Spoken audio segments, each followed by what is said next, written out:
As promised in my last video, let's turn the remaining liquid from the candied jalapenos into another homemade delicious recipe. Let's make barbecue sauce. There was just over 2 cups of that liquid remaining, so let's put that into a pot with 4 cups of low sodium tomato sauce. And then to that we're going to add 6 ounces of tomato paste. Who doesn't love barbecue sauce? I think we all have a few different variations of barbecue sauce in our fridge and pantry, but let's make some from scratch. Then we need to add in a 1/2 cup of Worcestershire sauce and a 1/2 cup of apple cider vinegar. I didn't record the vinegar going in, but it is in there, I promise.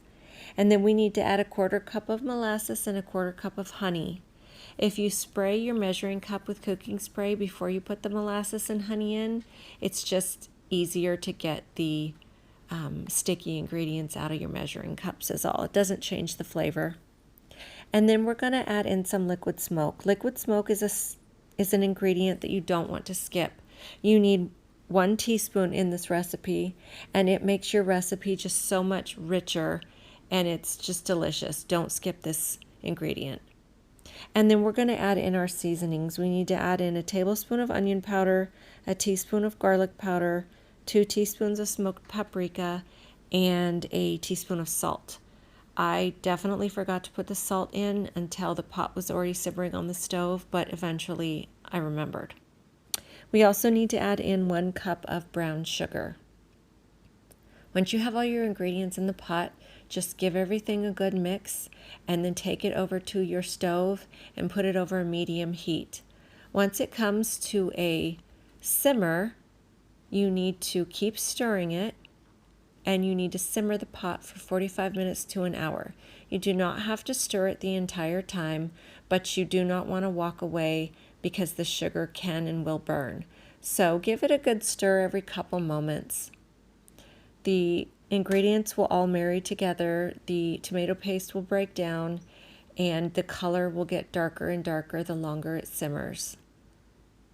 I'm going to be canning this, so while the barbecue sauce is simmering, I was preparing my water bath canner. You do not have to can it, of course. See, I eventually added the salt. Keep stirring and simmering, and your house will smell delicious, and you are going to want to make anything you can that needs barbecue sauce tonight. It's this delicious. About halfway through, you do want to taste it to see if it's too sweet, too spicy, if you need to adjust anything. Now's the time. This pot of barbecue sauce is actually quite spicy, so I did add a little bit more brown sugar, but it's still quite spicy. Once this reaches the thickness that you like, you want to fill your jars. If you're going to be canning this or whatever you're going to be storing your barbecue sauce in, I did sterilize my jars, so I'm going to just ladle the sauce into the jars and get it ready for the water bath canner. Barbecue sauce is such an essential staple, I think, for everyone to have in their kitchen. It's just like ketchup or mustard or mayonnaise.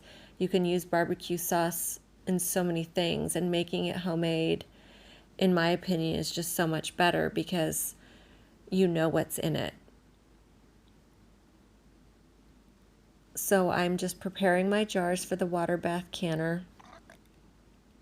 I'm going to put the lids on it and put the jars in the pot. I am going to be water bath canning these for 20 minutes, and during that time I'm just going to clean up the mess I made. And then once the 20 minutes is done, I'm going to take the jars out of the pot, set them on a tray, and leave them for 24 hours, and then I will label them and put them in the pantry, and now we have delicious barbecue sauce for whenever we want it. And enjoy!